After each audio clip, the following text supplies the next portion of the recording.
Olá pessoal, aqui é o Pastor Felipe. Eu sou a Thalita e sejam todos muito bem-vindos à última aula do nosso curso Namoro, Noivado e Casamento.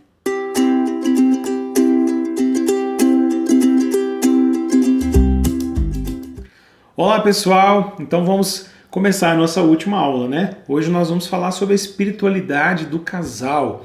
A gente vai falar sobre a importância de que na nossa vida, tanto no casamento, mas já começando lá atrás, na sua vida de solteiro, depois no namoro, depois no noivado e aí então no casamento, nós possamos cultivar uma espiritualidade sadia, uma espiritualidade com o Senhor. De tal forma que essa aula de hoje ela não vai ser uma aula assim só para quem está namorando ou espiritualidade especificamente de um casal. Ou do ambiente do casamento, mas eu quero falar com vocês, a gente quer falar com vocês um pouquinho sobre espiritualidade num sentido mais amplo, tá bom? No sentido assim meio que geral, para a gente pensar o quanto que isso é importante.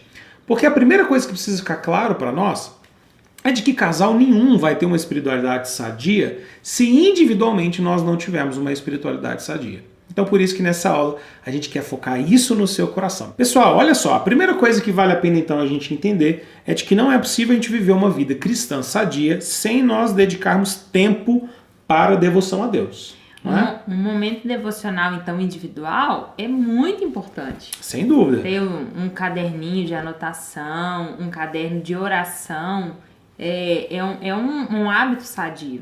O momento devocional ele é fundamental para a vida de um servo ou de uma serva do Senhor. Sem isso, não dá. Eu queria começar refletindo com vocês com uma definição que um teólogo chamado William Ames, um teólogo puritano, dizia sobre o que é a teologia. Olha só, Thalita vai ler para nós. Teologia é a doutrina ou o ensino de viver para Deus. Olha só que interessante essa definição dele, amor. Porque o que ele está dizendo para nós é o seguinte, teologia é a doutrina ou o ensino de você viver para Deus. Eu acho fantástica essa definição, porque se a gente quer pensar o que é teologia, né? O que é conhecer a Deus, o que é estudar teologia? Bom, estudar teologia é viver para Deus. Ou seja, se você subtrair, se você tirar a devoção, a vida com o Senhor, vai sobrar apenas um acúmulo de conhecimento e mais conhecimento. Com isso ele queria dizer o seguinte, olha só, a Thalita vai ler para nós a segunda parte da definição. Os homens vivem para Deus quando vivem de acordo com a vontade de Deus, para a glória de Deus e com Deus neles agindo.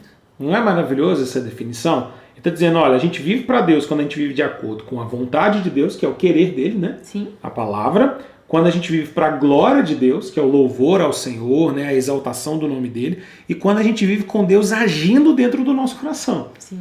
Que é a nossa vida mediada pelo Espírito Santo de Deus, tá? Então, a gente precisa entender que toda vida espiritual, ou de que a verdadeira espiritualidade, ela tem a ver com viver em obediência a Deus, com viver de acordo com a vontade de Deus e para a glória de Deus, e de viver com Deus, tendo Deus no nosso coração.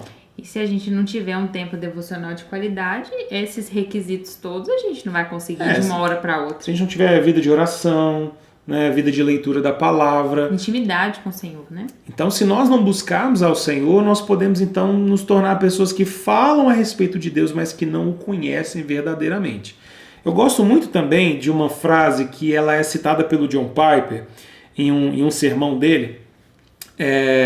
E essa frase ele não sabe exatamente quem é o autor, mas ele citou como uma frase que seria talvez dos puritanos também. Essa frase dizia o seguinte, olha só, Thalita vai ler para nós. Tire minha casa, tire meus livros, tire meu trabalho, tire minha saúde, tire minha vida, mas não tire a minha Bíblia. É interessante essa frase, né? Quer dizer, pode tirar tudo da gente, Tudo. mas não tira a palavra de Deus. Né? A palavra de Deus ela é fundamental para a nossa saúde espiritual. Sim. Né? Sem a gente meditar na palavra de Deus, sem a gente meditar na Escritura, nós estamos fadados a viver uma vida espiritual raquítica, fraca, né? sem vida. E como a gente usa, né, o termo Bíblia e com a expressão de alimento, é como se a gente estivesse sem alimento mesmo, fracos, né? Nosso corpo precisa desse alimento que é a palavra. A palavra de Deus, então, precisa ser o nosso alimento diário, né? A gente precisa se alimentar dessa palavra. Gente, eu acho que existe um texto na palavra de Deus, que é o Salmos 19. Na verdade, os salmos todos falam muito, né? De um modo geral, falam muito da palavra de Deus, mas eu queria ler para vocês um trecho até maior. A gente tem lido uns trechos menores, mas hoje eu queria ler um trecho um pouquinho maior do Salmo 19, já que a gente está falando sobre espiritualidade, sobre a palavra de Deus. Acompanhe essa leitura um pouquinho maiorzinha com a gente do Salmo 19, versículos 7 a 14. Thalita vai fazer a leitura para nós. A lei do Senhor é perfeita e restaura a alma. O testemunho do Senhor é fiel e dá sabedoria aos simples. Os preceitos do Senhor são retos e alegram o coração. O mandamento do Senhor é puro e ilumina os olhos. O temor do Senhor é límpido e permanece para sempre. Os juízos do Senhor são verdadeiros e todos igualmente justos. São mais desejáveis do que o ouro, mais do que muito ouro depurado, e são mais doces do que o mel e o destilar dos favos. Além disso, por eles se admoesta o teu servo, em os guardar, a grande recompensa. Quem há que possa discernir as próprias faltas? Absolve-me das que me são ocultas. Também da soberba guarda o teu servo, que ela não me domine. Então serei irrepreensível e ficarei livre de grande transgressão. As palavras dos meus lábios e o meditar do meu coração sejam agradáveis na tua presença, Senhor, rocha minha e redentor meu. Muito bem. Esse é um salmo maravilhoso, né? Salmo que fala tanta coisa sobre a lei do Senhor ser tão especial na nossa vida, né? Ele diz, a lei do Senhor é perfeita. Ela restaura a nossa alma, ela restaura o nosso coração. Os testemunhos do Senhor são fiéis, né? A palavra de Deus dá sabedoria ao mais simples. Se a gente quer sabedoria para viver a nossa vida, para viver um relacionamento, para viver em família, palavra de Deus. Está lá, está na palavra de Deus. O que mais que ele diz? O mandamento do Senhor é puro, ilumina os nossos olhos, faz a gente enxergar de maneira adequada. E ele continua falando, né? Ele diz que a palavra do Senhor é mais desejável do que o próprio ouro, mais do que muito ouro depurado, é mais saborosa do que o próprio mel, né? Thalita falou agora sobre a gente se alimentar da palavra, né? Olha como é fundamental, então, gente, que na nossa espiritualidade nós possamos entender que nós precisamos de fato e de verdade nos alimentarmos da palavra de Deus. Se nós queremos, então, uma família firme, se nós queremos relacionamentos firmes, se você que é solteiro pretende ter um namoro saudável, um noivado abençoado, um casamento sadio, lembre-se disso, você precisa de uma espiritualidade robusta, firme, enriquecida na palavra de Deus. Se você está namorando, priorize ter tempo com o Senhor. Se você está noivo, pense sobre quão importante é vocês viver uma vida com Deus. Se você está casado e ainda não tem uma vida saudável com o Senhor, uma espiritualidade saudável dentro da sua família, comece isso o mais rápido possível, mas não despreze a importância da palavra de Deus. Eu queria comentar com vocês, e a gente vai ler aqui então, algumas lições bem simples que nós deveríamos pensar sobre a nossa espiritualidade. Algumas lições gerais e depois eu vou voltar a algumas lições ainda para vocês. Mas aqui, algumas lições gerais, pelo menos algumas para a gente entender como é que o momento de devoção ele pode funcionar, tá? Já que eu tenho que me assentar e dedicar um tempo de devoção a Deus, como é que isso funciona? Eu sei que tem muita gente que tem dúvida de como é que eu posso cultivar o momento devocional. Então aqui nós vamos dar para vocês 5 dicas. 5 dicas bem simples de como a gente pode desenvolver um momento devocional bem sadio. Vamos lá. Dica número 1 então para nós. Separe um tempo adequado. Você precisa então ter um tempo para ler a Bíblia. Porque se ficar falando o dia inteiro que vai ler, mas nunca separar um tempo... Aí não adianta. Não adianta nada, não é? Tem gente que às vezes fala que vai fazer, mas nunca separa um tempo. O tempo, inclusive, num relacionamento, num casamento, ele pode ser diferente, tá? Às vezes a esposa vai ter um horário e o marido outro. Sim. E vocês podem lutar para ter isso também juntos, tá? Que é uma coisa muito saudável, ter um momento separado e ter um momento do casal. Se você é solteiro, comece a desenvolver essa disciplina agora, tá? Agora. Se você está namorando ou está no meio de noivado, comece também a desenvolver isso de maneira sadia. Gente, separe um tempo, tá bom? Você precisa separar, porque se você simplesmente disser, eu vou fazer o devocional hoje, mas você nunca define que horas que é isso, você não vai fazer, tá? Entenda que às vezes fazer uma devocional de 5 a 10 minutos é melhor do que simplesmente não fazer nada, tá? A gente tem conversado muito sobre isso, né, amor? De que às vezes o pouco, ele é melhor do que nada, do que zero, tá bom? Então não fique pensando, mas eu só consigo fazer uma devocional 10 minutos de manhã porque eu tenho que sair correndo para o serviço ou porque eu já começo home office. Tudo bem, se é 10 minutos, faça 10 minutos ser o mais sadio possível. A quantidade de tempo não vai determinar a qualidade da devocional, Exatamente. né? Você não precisa de gastar 1 hora. Você pode ter 1 hora, às vezes, não muito produtiva. Né? 1 hora com distrações de celular, com Instagram, com Facebook, com isso e aquilo outro, era melhor 10 minutos só você, a sua Bíblia e um tempo de oração. Verdade. Preste bastante atenção nisso. Lição número 2. Escolha uma passagem bíblica. Para você fazer uma devocional correta, não basta você ler a Bíblia, sair lendo. Você precisa estudar a Bíblia e meditar nela, tá bom? Para isso você precisa de quê, gente? Você precisa começar a entender que a sua devoção começa quando você separa um tempo para Deus, para estar com o Senhor, em leitura da palavra, meditação e oração, e você precisa selecionar uma porção da palavra de Deus para começar. Não pode simplesmente abrir a Bíblia e tentar achar um texto. Achei um texto, vou ler agora o texto. Não, medite. Um exercício muito bom é ler a Bíblia em sequência, né? Começar do início de um determinado livro, não é? Agora a gente começou, por exemplo, eu e a Thalita, nós estamos lendo o livro de Apocalipse. E tem sido uma experiência muito legal. Nós vamos do primeiro capítulo até o último capítulo, meditando, conversando um pouquinho, tirando impressões, né? E isso é muito saudável. Separe um texto, selecione. Vou ler uma parte, eu vou ler um subtítulo, né? Uma perícope, como a gente chama, ou vou ler um capítulo todo. Vou ler um capítulo por dia? Ótimo. Vou ler 2? Também pode ser legal. 3 ou 4, se tiver um pouquinho mais de tempo, ótimo. Vá no seu ritmo, mas separe tempo e selecione uma passagem. Defina o que você vai ler. Né? Defina o que você vai ler. Lição número 3 sobre como desenvolver um momento devocional. Aprenda sobre Deus e sobre si mesmo. Essa eu acho que é a forma mais extraordinária de fazer devocional, amor. Eu acho que a gente tem que sempre olhar para a Bíblia aprendendo algo sobre quem Deus é e depois sobre quem nós somos. Porque se você só olhar para o texto e aprender algo sobre Deus, maravilha. Mas talvez você vai sair da sua devocional sem saber como isso muda a sua vida. E aí? O que eu faço diante disso? João Calvino chamava isso de conhecimento duplo. Ele falava, logo no início das institutas dele, de que todo o conhecimento verdadeiro que a gente tem consiste basicamente de conhecer a Deus e de conhecermos a nós mesmos. E esse negócio é meio que tipo circular. Quanto mais eu conheço de Deus, mais eu conheço do meu coração. Quanto mais eu conheço sobre quem eu sou, mais eu sou levado então a conhecer sobre Deus. Então, todas as vezes que você estiver fazendo uma devocional, eu sugiro muito a você que de maneira mais simples, esse eu acho que é o método mais simples e eu tenho ensinado para muita gente isso. Sempre faça 2 perguntas. O que esse texto me ensina sobre o meu Deus? E o que esse texto me ensina sobre o meu próprio coração? O que eu tenho que fazer? Qual é a minha resposta? Como é que eu reajo? O que esse texto fala sobre mim? Eu acho que vai ser uma ótima estratégia para você sair dessa devocional aprendendo algo. E eu acho que também que não vai ser só 5 minutos a devocional, vai ser bem mais. Talvez você gaste uns 10, 15, vai depender do seu ritmo. Mas é verdade, vai te ajudar a não ser tão apressado assim com o texto. Lê o texto, não prestei atenção em nada, apaguei minha leitura de hoje. Não é bem assim não. 4ª lição importante sobre como ter um momento devocional. Medite. Simples assim. Você precisa meditar. Que tipo de meditação que é essa? Meditação transcendental? Não, tem nada disso, gente. Meditar na palavra.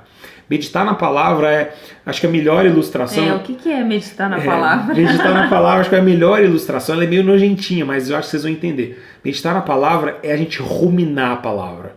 Sabe aquele boi, aquela vaca no pasto que está sempre mascando chiclete? Pois é, a gente precisa digerir, a gente precisa mastigar a palavra e passar o dia todo ali, ó. Lembrando, né? Lembrando, mastigando, digerindo essa verdade no nosso coração. Na meditação, a gente está ansiando por, de fato, experimentar essa doçura da palavra de Deus, né? Nós estamos insistindo com a verdade de Deus para que ela possa realmente penetrar o nosso coração. O Salmo 119, versículo 18, diz o seguinte, olha só o que ele diz. Desvenda os meus olhos, para que eu contemple as maravilhas da tua lei. Meditar, então, é contemplar. não é?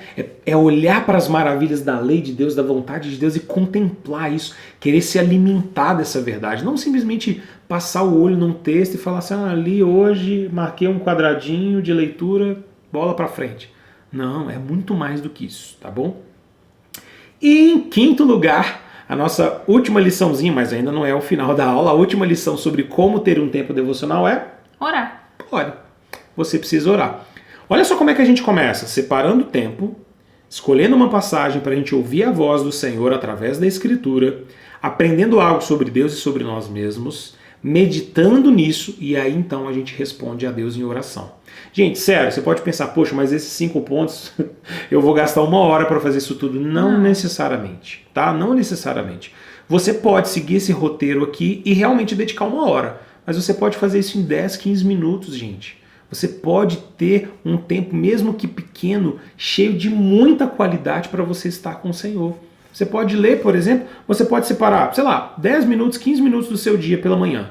Você pode pegar uma passagem pequena. Imagine pegar, sei lá, um salmo. O salmo primeiro tem 5, 6 versículos. E aí você lê aquele salmo, você medita um pouquinho sobre o que é o homem bem-aventurado, sobre o que é se afastar do pecado. Aí então você aprende um pouco sobre Deus, você aprende um pouco sobre o seu próprio coração, você medita um pouquinho nisso e aí você responde a Deus em oração. Você vai gastar 10, 15 minutos e com certeza, eu garanto isso para você, vai ser bênção demais para o seu coração. Você não vai se arrepender de ter dedicado esse tempo para estar com o Senhor em oração. Muito bem.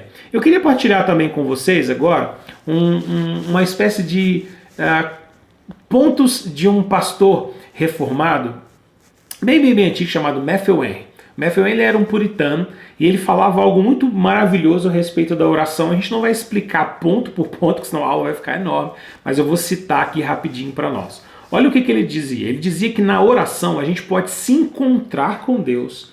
E esse encontro nosso com o Senhor não é simplesmente um encontro teórico, não, tá? Deus se apresenta para nós na oração de formas muito maravilhosas e belas. Olha só o que ele dizia.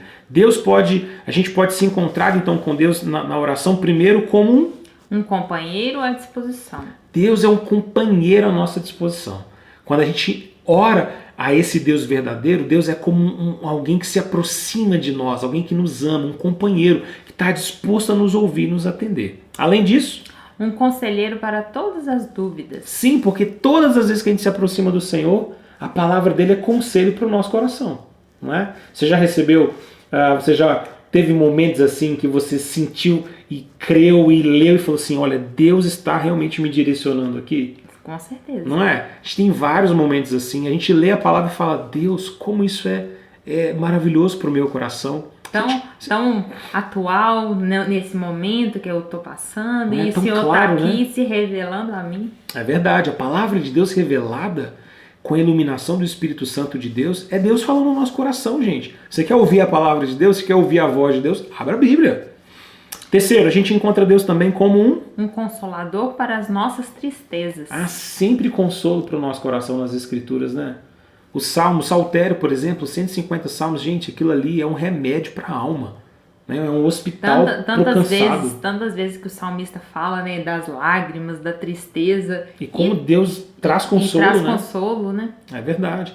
Além disso, nós também temos Deus como um suprimento às nossas necessidades. Porque há sempre suprimento da parte de Deus. As promessas de Deus, as maravilhas de Deus, a segurança dele para o nosso coração. Além disso, em quinto lugar, um apoio para carregar nossos fardos. O próprio Senhor Jesus diz, vinde a mim, todos vós que estáis cansados e sobrecarregados. Gente, na palavra de Deus a gente encontra um refúgio para os nossos fardos, né? Esse alívio para os nossos fardos. Sexto lugar, um abrigo à disposição nos perigos. Se você precisa se refugiar, assim como eu preciso constantemente, saiba que na palavra do Senhor e na presença dele em oração, você sempre vai encontrar esse abrigo. E em sétimo e último lugar, força e salvação. Nós vamos sempre encontrar fortalecimento e a salvação na palavra de Deus e nos nossos momentos de oração. O Matthew Henry continua dizendo também que a gente pode e deve tentar espalhar a oração por todo o nosso dia.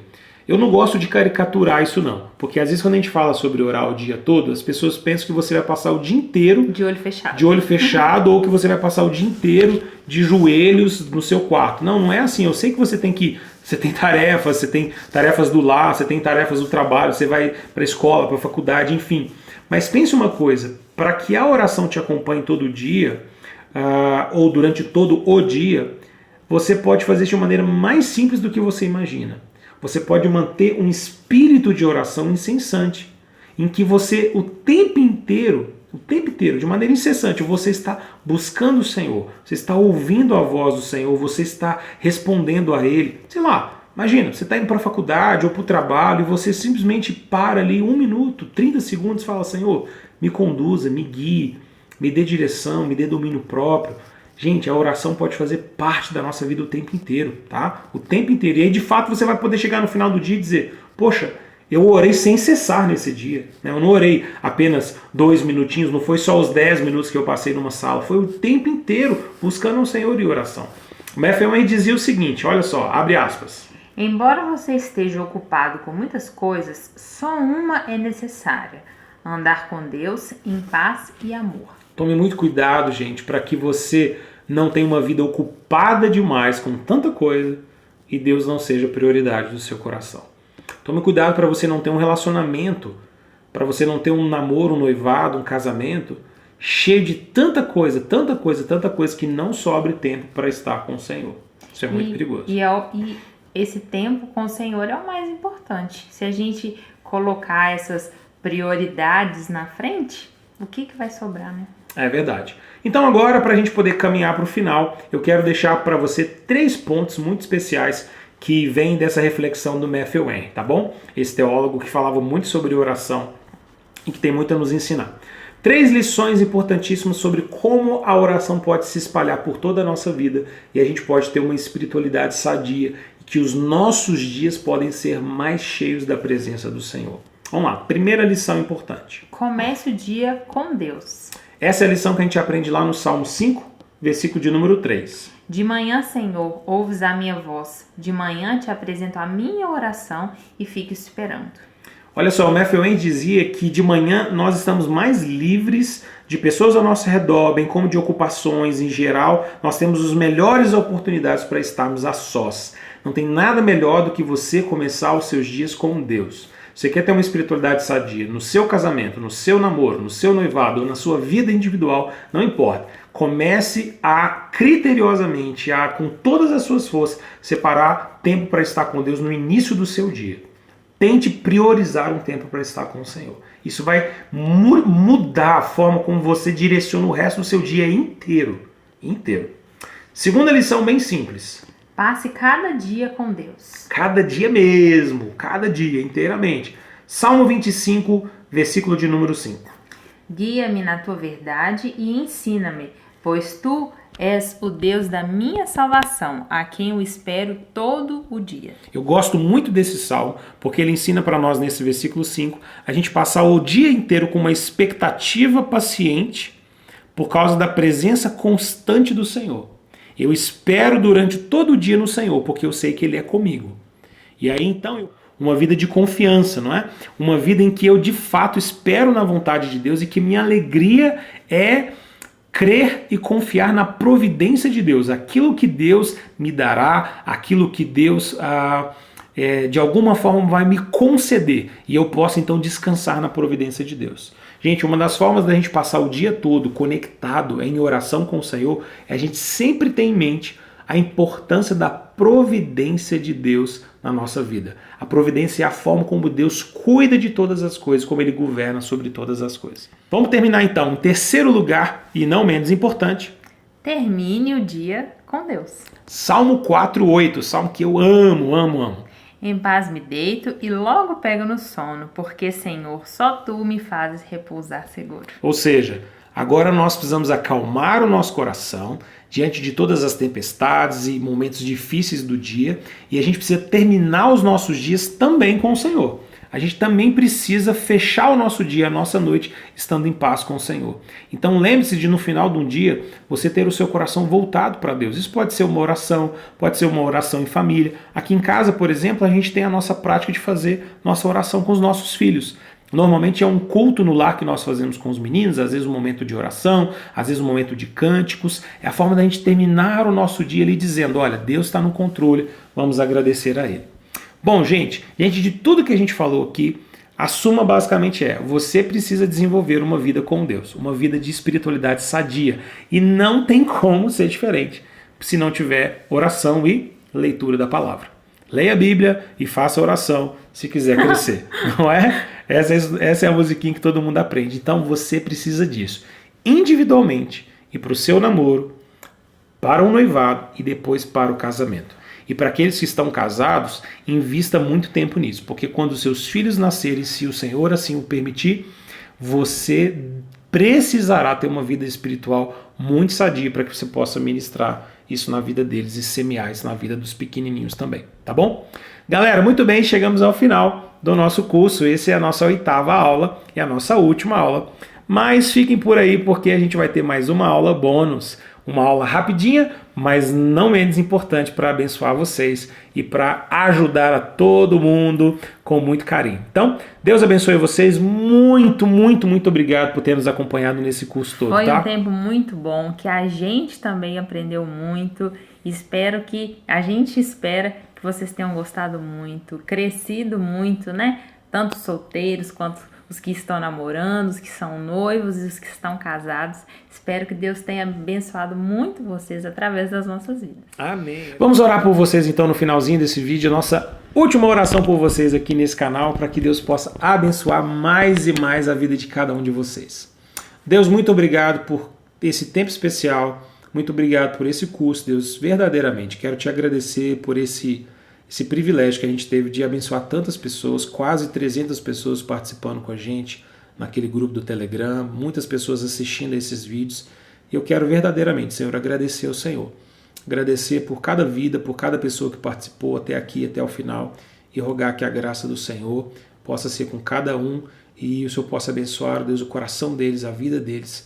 Relacionamentos, ó Deus, sejam estabelecidos ou fortalecidos, ó Deus, através desse curso, com a graça e com o amor do Senhor. Nós te louvamos, te bendizemos em nome de Jesus. Amém. Tchau, tchau, pessoal. Deus abençoe vocês. Tchauzinho, até sexta.